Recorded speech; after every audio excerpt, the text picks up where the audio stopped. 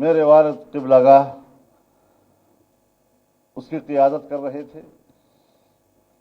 ہم اس وقت طالب علم تھے ابھی. تو دھاندلی کے خلاف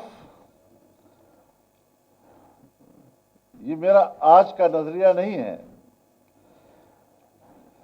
میں جب ابھی چھوٹا تھا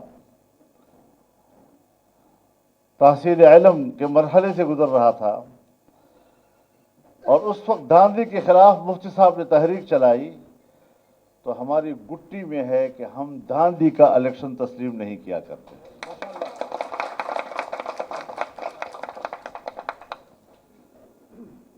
تحریک چلی, جیلیں بھر گئی, لیکن پھر بھی مذاکرات ہوئے.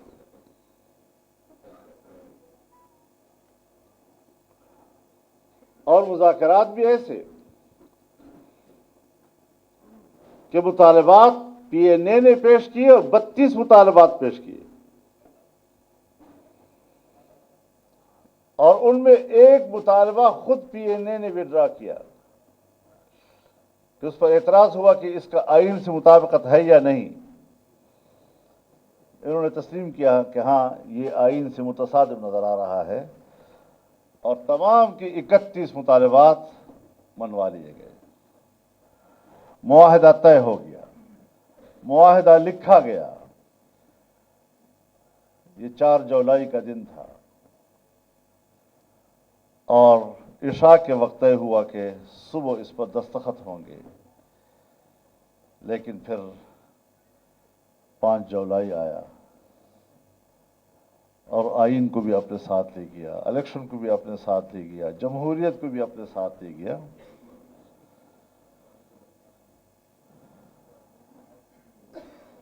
سن 80 میں حضرت مفتی صاحب کا انتقال ہوا. لوگوں نے اعتراض کیا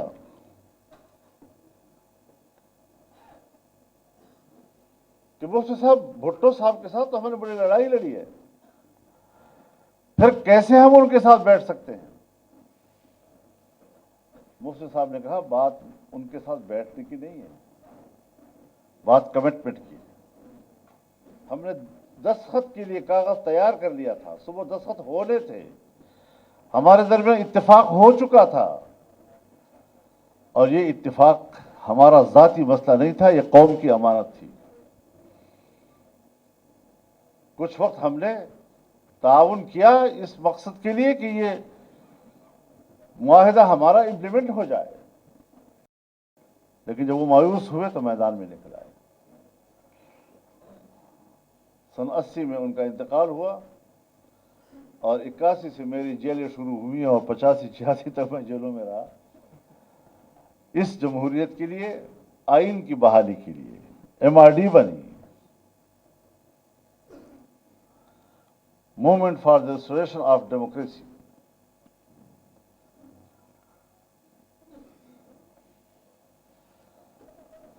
تو بات بنیادی یہ ہے کہ اس آئین کی اہمیت ہے. اب بھی جب ہم سیاسی لوگ آپس میں بیٹھتے ہیں تو میں ان قائدین کی خدمت میں ایک سوال کرتا ہوں ان سے کہ ہم نے جمہوریت کے لیے بہت قربانیاں دی, آمریت کے خلاف ہم لڑے. لڑائیاں تو ایوب خان کے زمانے سے تھی, لیکن براہ راست جو اس میں میری ذاتی شمولیت ہے وہ سن 81 سے ہے. آپ حضرات بھی اس وقت سے جمہوریت کی جنگ لڑ رہے ہیں. آج ذرا بتائیں تو صحیح مجھے کہ اس وقت ہم جہاں کھڑے ہیں وہاں جمہوریت طاقتور ہے یا آمرانہ فکر طاقتور ہے؟ تو کیوں صرف آمروں سے شکایت ہونی چاہیے؟ ہمارے اندر کیا کمزوریاں ہیں اس کو بھی تو ہمیں سوچنا چاہیے کہ ہم کیوں کمزوری دکھا رہے ہیں. آج بھی میں یہی سوال کر رہا ہوں پاکستان مسلم لیگ سے بھی اور پاکستان پیپلز پارٹی سے بھی. کہ جو آپ کا مینڈیٹ 2018 میں تھا تقریباً کچھ اوپر نیچے آج بھی وہی ہے.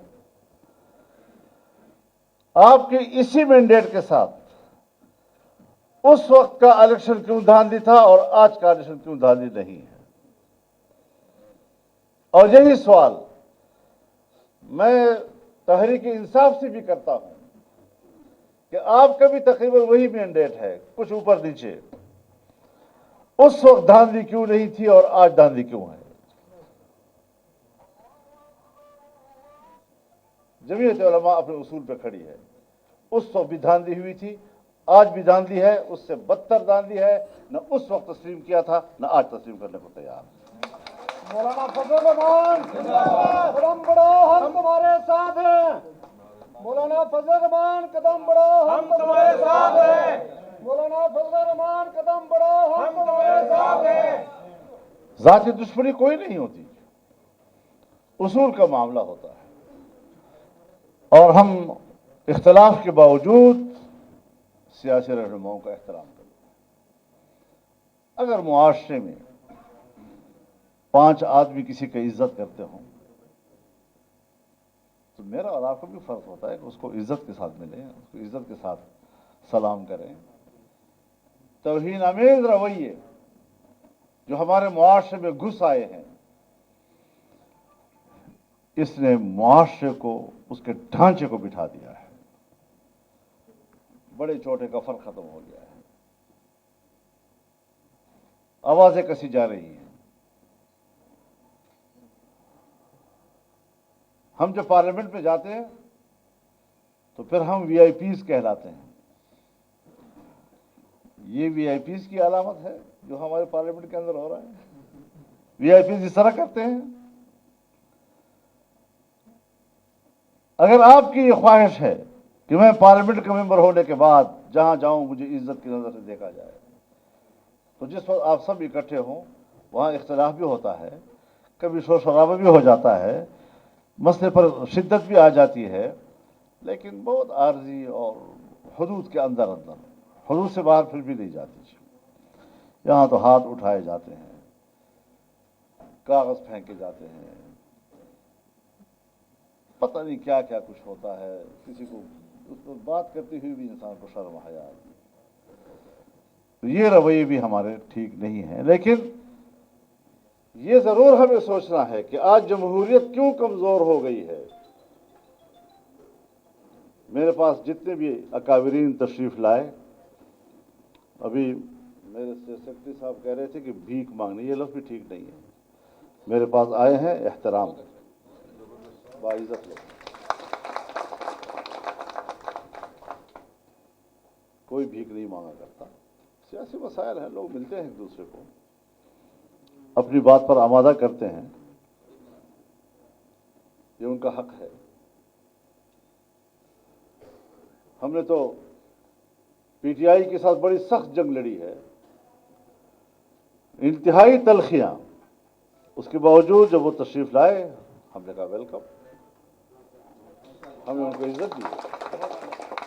مولانا فضل الرحمان مولانا فضل الرحمان مولانا فضل الرحمان مولانا فضل الرحمان مولانا فضل الرحمان. اگر مجھے ذرا اپنی بات پوری کرنے دیجیے تو اچھا ہوگا. نعرے کم لگاؤ، کام زیادہ کرو.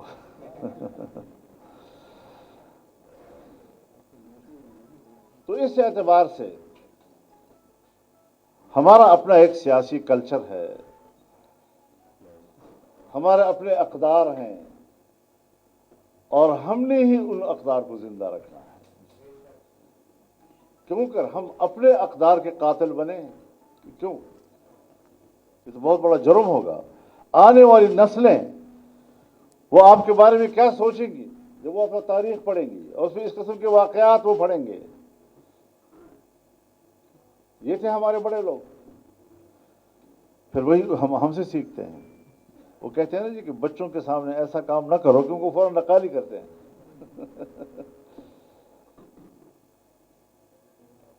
تو اس اعتبار سے یہ آئین ہے اور آئین کی بالادستی ہونی چاہیے.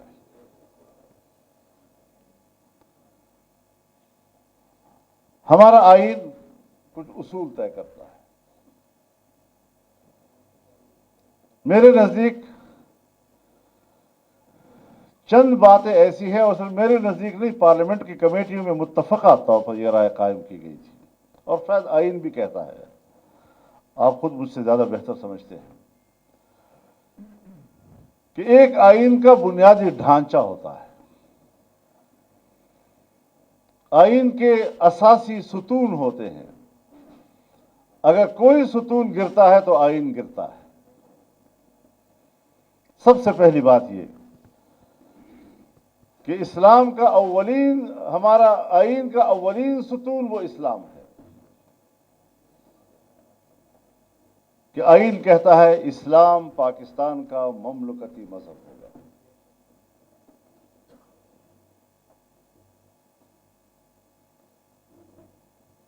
یعنی یہ ایک سیکولر اسٹیٹ نہیں ہے،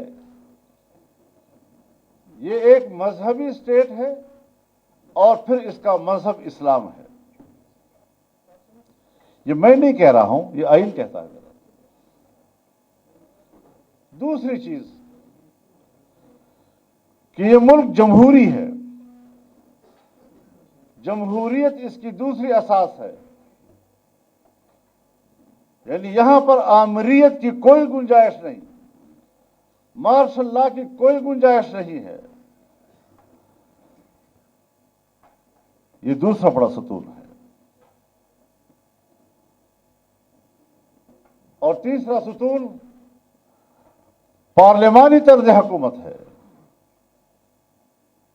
یعنی یہاں پر نہ صدارتی طرز حکومت کے لیے گنجائش رکھی گئی ہے، نہ مارشل لا کے لیے کوئی گنجائش ہے. یہاں پر اگر مملکت کا نظام چلے گا تو پارلیمان کی وساطت سے چلے گا، اور parliament will be the supreme.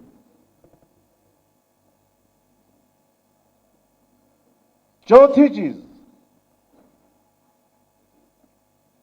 وہ ہے ہمارا وفاقی نظام. آئین میں اس وقت ایک وفاق کے نیچے 4 یونٹس ہیں، 4 وحدتیں ہیں. 2/3 اکثریت سے کل اگر کوئی اور صوبہ بنتا ہے تو اضافہ کیا جا سکتا ہے. لیکن ایک وفاقی نظام ہے ملک کے اندر. اب اگر آئین میں اسلام ہو، جمہوریت ہو، پارلیمانی طرز حکومت ہو، وفاقی نظام ہو، یہ 4 چیزیں اگر چھیڑی جاتی ہیں اور یہ منہدم ہوتی ہیں، آئین منہدم ہو جاتا ہے. اور پھر آپ کو اثر نو آئین ساز اسمبلی کا انتخاب کرنا ہوگا. آپ بتائیں کہ کیا آپ کے ملک کے حالات اور آپ کی سوسائٹی آج اس بات کی اجازت دیتی ہے کہ ہم یہ رسک لے لیں کہ ہم دوبارہ نیا آئین بنائیں؟ بچا کچھ بھی کچھ نہیں رہے گا. جب پہلے آئین نہیں تھا تو بنگال چلا گیا. جب اب آئین نہیں ہوگا تو پتہ نہیں کون کون سا علاقہ جائے گا. یہ کوئی سادہ باتیں نہیں ہیں، سطحی باتیں نہیں ہیں. ان کو بڑے گہرائی کے ساتھ ہمیں سوچنا پڑے گا کہ ہم کس پگڈنڈی پہ سفر کر رہے ہیں، اور ہمیں احساس ہی نہیں ہے. پگڈنڈی کے اوپر اس طرح چل رہے ہیں جیسے کہ موٹر وے پہ جا رہا ہوں.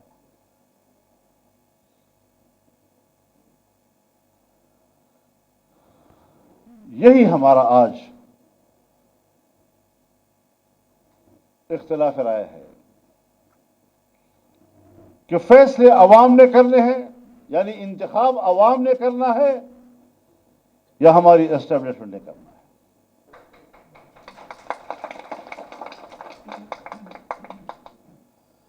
قانون سازی ایوان نے کرنی ہے یا پیچھے سے ڈکٹیٹ ہونی ہے. اور یہ بات جو میں کر رہا ہوں کوئی جذباتی یا سادگی کے ساتھ نہیں کر رہا ہوں. میں گواہ ہوں ان چیزوں کا. میں آپ کے سامنے اپنی آنکھ کو دیکھا اور زندگی بھر کا تجربہ آپ کے سامنے رکھ رہا ہوں.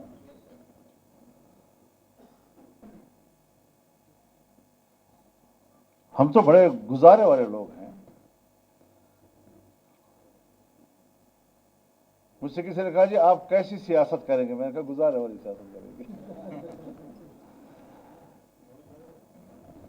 میں شدت والی سیاست کا قائل نہیں ہوں.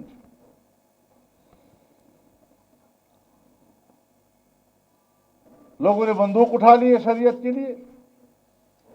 ہم نے کہا نہیں، ہمارا ملک اسلامی ملک ہے، اس کے عقیدے کا تعین میرا آئین کرتا ہے، اس پر عمل نہیں ہو رہا تو عمل کرنے کے لیے جدوجہد ہوتی ہے، سیاسی جدوجہد ہوتی ہے.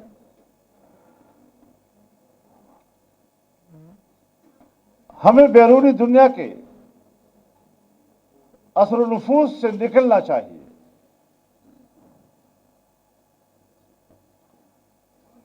ویسے تو کہتے ہیں جی کالونیلزم ختم ہو چکا ہے، جنگ عظیم دوم کے بعد کالونیاں ختم. ہر چند کے بھی کچھ ہیں دنیا میں.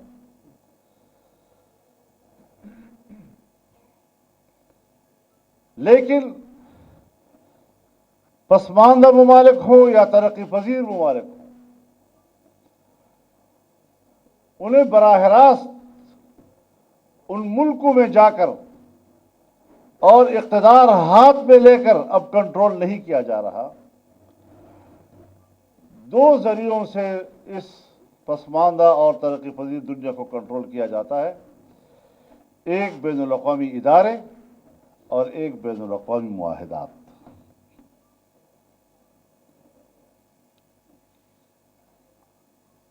اور تین چیزوں کو کنٹرول کیا جاتا ہے: آپ کی سیاست کو، آپ کی معیشت کو اور آپ کے دفاع کو. ان تین چیزوں کو بین الاقوامی اداروں اور معاہدات کے ذریعے کنٹرول کیا جاتا ہے. ملک ہمارا ہے، ہم اپنی خود مختاری کے دعوے دار ہیں. ہمارا آئین پاکستان کو ایک خود مختار ریاست قرار دیتا ہے، لیکن اگر اقوام متحدہ یا سلامتی کونسل یا جنیوا کا انسانی حقوق کنونشن یا اقوام متحدہ کا انسانی حقوق کا ادارہ ایک قانون پاس کر لے اور وہ آپ کے ملک کے اندر کے قانون سے متصادم ہو، تو پھر آپ کے ملک میں آپ کا قانون مؤثر نہیں ہے، وہی بین الاقوامی قانون مؤثر ہو جاتا ہے. تو آزادی کہاں رہی قوموں کی؟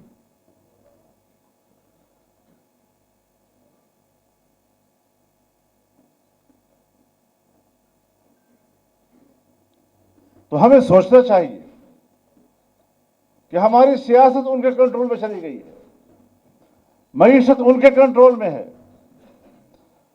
معیشت ورلڈ بینک کے ہاتھ میں چلی گئی، IMF کے ہاتھ میں چلی گئی، FATF کے ہاتھ میں چلی گئی. بین الاقوامی ادارے آپ کو کنٹرول کر رہے ہیں. آپ کا بجٹ پاکستان میں بیٹھ کر وہ بناتے ہیں اور آپ اسمبلی میں پڑھ رہے ہوتے ہیں.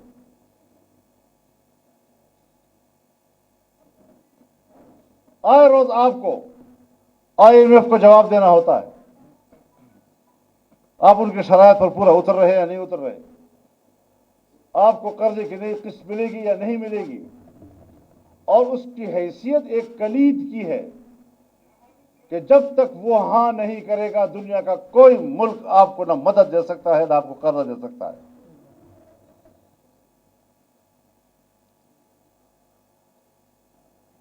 تو آپ کی معیشت تو پہلے دن سے قرضوں پہ ہے. جب سے مرحوم شہید لیاقت علی خان وزیر اعظم کی حیثیت سے امریکہ میں گئے اور اس وقت جو ہمیں پیسہ ملا اور باہر کے پیسے کے ہم عادی ہوئے، ہمارے منہ کو لگا ہے، آج تک ہم باہر کے قرضے کے بغیر اپنے وسائل پر ملک کو چلانے کے قابل نہیں ہوئے. تو آج بھی صورتحال ہے. آپ کی پوری معیشت کو وہ کنٹرول کر رہے ہیں. آپ کے پڑوس میں چائنا آپ کے بعد آزاد ہوا،